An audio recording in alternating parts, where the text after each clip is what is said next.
तन छटपटा दिया ओकर पेट और साफ नहीं होता। हाँ हाँ हाँ रुक जाओ दिखाई है हमके लगता है कि नगिनिया भइल बा। हाँ ए बाबूजी हाँ बाबूजी। रुक जा साथ देखे तनहा कैले बा लेकिन हमें लगल दूधवा देले नहीं। हाँ का देखा तड़ हाँ हाँ बढ़िया बढ़िया बढ़िया बा के लगता ना बाबूजी। हाँ रुक जा सारे देखे दे ये लगता ना उठी पन्नी उन्नी ढेर खा लेकर सफाइया करे। ई पशु वाला काहे काम छोड़ देतल हो तू? हां हाँ, का पशु है देखा ताटे कर। हाँ तोर छुअल हमके मने नहीं करेला खाए के हो नहीं तो। हे सारे है तो पशु डॉक्टर है कोनो चोरी चकारी नहीं करते ना। हाँ पशु डॉक्टर है एक कमैया खाला सर। हाँ चल गोबर गोबर सही कर अतनी हाथवा महकबा अपन खुद के हथवा महकबा से हम धो दे मत ऐसा का सारे कहा लेते हैं कहा केकर कमाई खा ले। गोबराइन हर में सब महकते रहला तोर हाथ ठंडा कबो गंदा नहीं होला बुझला ना। अजुन देखी ले दिना भर 70 जगह से बुलावा होला पढ़ल लिखल नहीं बाटी कढ़ल बाटी।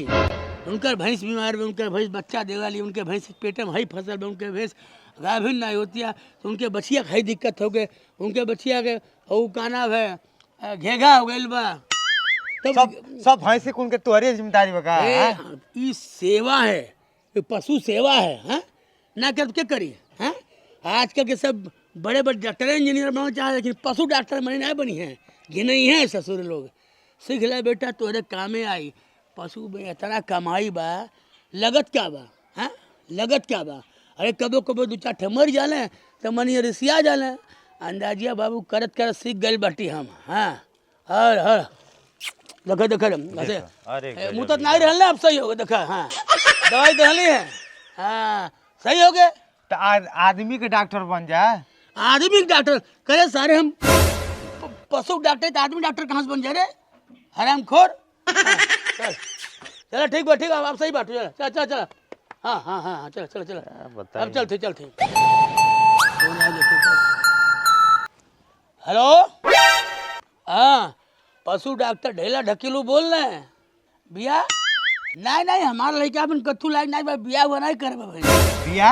हाँ हाँ होई बिया होई कोई तो बिया होई नहीं सर तो कौन काम तो करता है कैसे बिया हो तो। हाँ तू काम करतला ना। अरे हम करता रही सर हमारे कमाई कब तक रहा। हाँ अरे हम तो पशु डॉक्टर है जानते बेड़ा। हाँ कमाई है कमा के एकदम लाल बाटी। हाँ लड़कों को सिखावत है लड़कों को सीखा था हमार धीरे धीरे। हाँ डिग्री ले ली है मजा हमारा लड़का ऐसा पशु डॉक्टर है भैंस वैंस के एक महीना 3 बच्चा पैदा करा देला। हाँ सीखा था और क्या। हाँ हाँ नया प्रयोग चलता कि घोड़ा के पेट से भैंस कैसे पैदा हो। हाँ अरे मर्दा बहन 2 महीना पहले हम सियार और कुत्ता कम पैदा कर रही आधा सियार रहे आधा कुकुर रहे। हाँ हाँ वैज्ञानिक के भी काम करे ले। हाँ ठीक है ऐसा करा तो अपने लड़की तैयार रख हम बिहाने देखे पहुँचत हैं। हाँ ठीक बा हाँ लड़का क्या लेके आई ठीक बा रखा। ए बाबूजी तू कितना फेंका तड़ का फेंका थे रे सारे घोड़ा के कहीं बच्चा होला। अरे घोड़ा का बच्चा होला लेकिन प्रयोग करते नहीं बहस के बोलब न तो घंटा मनी हमके बोल है सब जाना ना कि डॉक्टर ढेला ढकेलू जो है बहुत प्रकांड तो समझिए कि एकदम बहुत बड़े पशु डॉक्टर हैं। एक महीने में 2 गो बच्चा और क्या कहलम क्या बा वचनम किम दरिद्रम वचन से आदमी दरिद्र काहे रहे। चलो भी है कागल बा जाके कह देख हम धीरे सीखत है ठीक है। चलो ठीक बा सीखत है। अच्छा तोरे खातिर बियाह की व्यवस्था करा थोड़ा हमारे से बा कि तोरे हरे हल्दी लगाता। हाँ तोरे लड़का के कुकुर बिला रहे पूछे हैं चल सारे चल तैयारी कर बिहार निकल चलो ठीक है।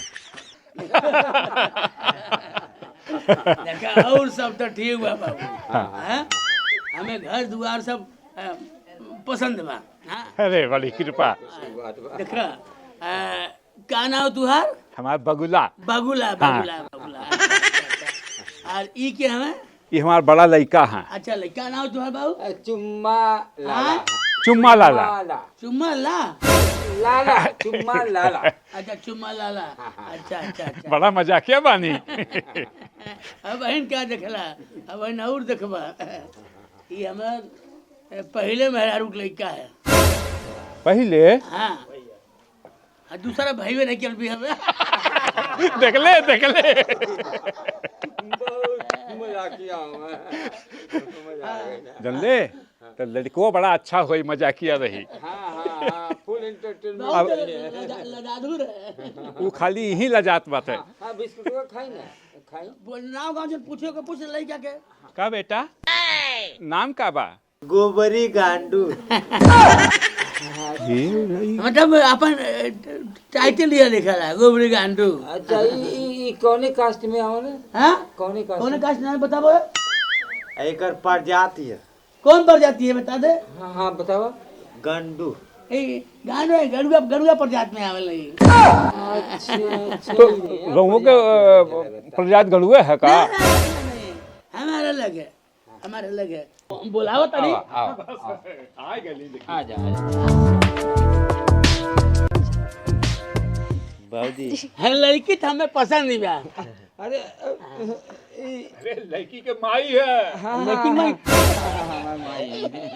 मजाक कर ली। अब ऐसा मजाक ना करी कि हाथ में फेल हो जाए। बड़ी मजाकिया बानी रहुआ। लगा था कि रबर भी हवे नहीं बोल बा। हां हम के बानी ना भइल बा। हां ये लड़की एरा और पहला मर्द हमें आपके क्या लगता? देख के लगा था कि तुम्हारे बाबा हमें। ए समझी जी जुल्फिया देख के भी हवा कैली ना। अच्छा बाप रे बाप रे बाप। बाबूजी हां लेकिन ये कंटाप लागत है, बहुत बढ़िया माल लागत है। चुप चुप गंदा नहीं बोलना चाहिए। मतरिया तो एकदम लगत है मुर्रा बा, मुर्रा वहीं से ही नहीं। अच्छा कुछ खाए पियल जाए? हाँ खरी खुद दिखावे। खुदी? अरे वो जैसे हमारे बाबूजी पशु के डॉक्टर आओ ना। अच्छा अच्छा अच्छा मजाक करे ना। कुछ ज्यादा मजाकिया बानी आपके बाबूजी। मजाक के लिए। ये लड़किया के दांत के है? के दांत के? हाँ 32 दांत के। 32 दांत का। अच्छा दो दांत के मतलब बूढ़ है का? नहीं जवान है पूरा 32 दांत वाला। दो दांत बुढ़वन का होला। अच्छा अच्छा अच्छा अच्छा। हमारे भाई हम जब भैंसिया खरीदे गई तो कोई दुइये दांत रहल। भैंस दिखात बा।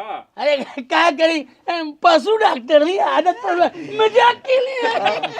आपके नजरिया भी पशु वाला हो गइल बाटे। हमारे बाबूजी कोनो लाइकनी कुन के देखे ना तो लगे सोचे ना कि भैंसी है। और कहत है कि के लड़के बाने?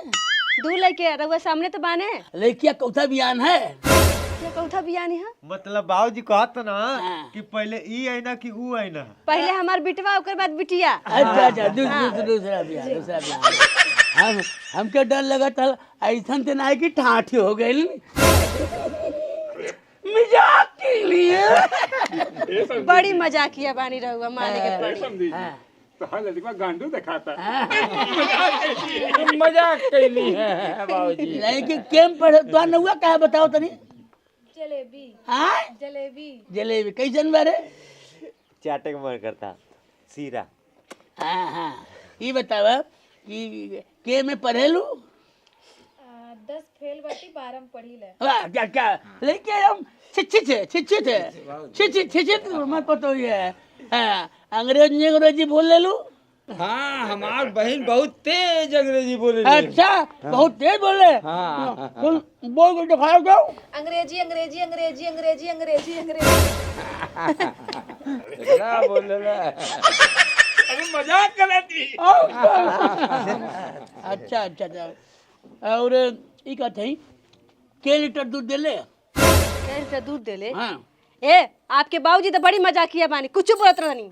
अरे बाबूजी हमारे मजाक करता ना। पशु डॉक्टर है ना मजाक करता है।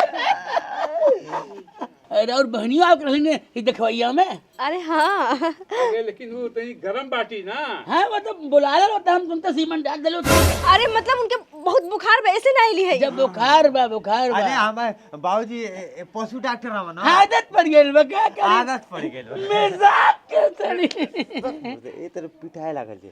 कहो पतो है कुछ बोलबू नहीं पतो है कुछ बोलबू नहीं ये बटोहिया कुछ बोलबी नहीं ए बेटा तन पोछिया उठा खोजबे तनी कुछ बोलत नहीं बा बा कमार तू नहीं तुहार आदत हो गइल बा। अरे बाबूजी मजाक करत ना पशु डॉक्टर हवा ना आदत हो गइल। अरे हम भुला जाए लेकिन हम आयल बाटी नाचे जा रिश्तेदारी में। हाँ ये भुला जाना कि लइकनी देखे आइल बना कि भैंस देखे आइल बना। मतलब खाली मजाक करे जा रहे हैं लेकिन और कुछ करे अच्छा जा रहे हैं। तुम्हारे यहाँ पे गाय बैल बाकी नहीं बाकी नहीं छेगड़िया बा ना जो बीमार बा कहनी चल के चेक कइला। हाँ हमारे भैंसी बा बहुत बढ़िया भैंसी बा एकदम चाहिए बतावे सस्ते में दे एकदम चरित्रवान भैंसी है। ये न समझे कि उल्टा सीधा कहीं बचवा साथे भाग गए दूसरे पड़वा साथे एकदम चरित्रवान भैंसी है। मतलब ये समझ ली कहीं मुंह नहीं खम मर ले एकदम चरित्रवान भैंसी है मतलब समझ ला कि केवल अपने बताए से मतलब।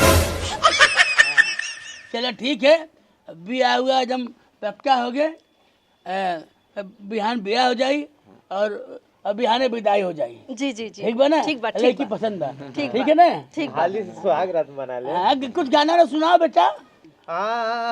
अरे भवारावा के तुहरा संग है सर है शुभ के समय में इसे उल्टा सीधा गाना गई बे है ठीक है ना।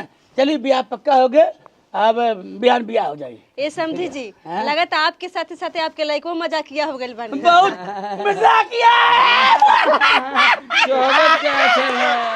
एक बात कहे तू अपन माई खन मूढ़ा ना तू फिजिशियन लागेलू। बस ये का कहा जान चलू हम तो से शादी एक खातिर कैले बानी हमके फैन से खाए के बहुत ज्यादा मन करेला तो और परेला हो ना तो हम फैन से खाए तबियत ठीक बा ना गैस वैसे नहीं खे ना बनल। गैस तो ना बनता लेकिन पता नहीं काहे 3-4 दिन से पेटवा साफ नहीं होता। साफ नहीं को निवरा अबे हम साफ कर देता नहीं निवरा ना पागल हो गल हवा का। अच्छा हाँ हाँ हाँ हम पशु डॉक्टर है ना तो भूला जानी कबो कबो जैसे हम ट्रेनिंग जेतन ये समय देखा थे दादा खानी तोहके बहुत ज्यादा ट्रेनिंग आवे लगल। दादा हमके ट्रेनिंग देता ना पशु डॉक्टर के जान तो लू एक बार ना हम दस्ताना पहन के हमेशा तैयार रहनू कि कब हाथ डाले पड़ जाओ कोई नहीं जानता। लेकिन लास्ट बात कहता नहीं तोहरे दिल में कोनो लड़का ना मानो सो ना हमरे दिल में कोनो लइका ना बड़ा। हमार कसम खा को हाँ तो हर कसम हमरे दिल में कोनो लइका नहीं बड़ा लेकिन पेटवा में एगो लइका बा। पेटे में लड़का बा। हाँ अरे दादा हमारे साथ धोखा हो गई लड़का कोने क्या ऊ हम बकरिया चलावे जात रहली ना तो जो हमरे साथवा जात रहल बकरी चलावे टेंगन ओही के लइका। अरे दादा सुहाग रात मनौले से पहले पेटे में लड़का हो गईला। अरे सारे हमारे साथ धोखा हो गया। अरे दादा अभी सुहाग रात मनाइबे नहीं कनी टिली लिली फूक कइबे नहीं कनी तोले लड़का हो गइल।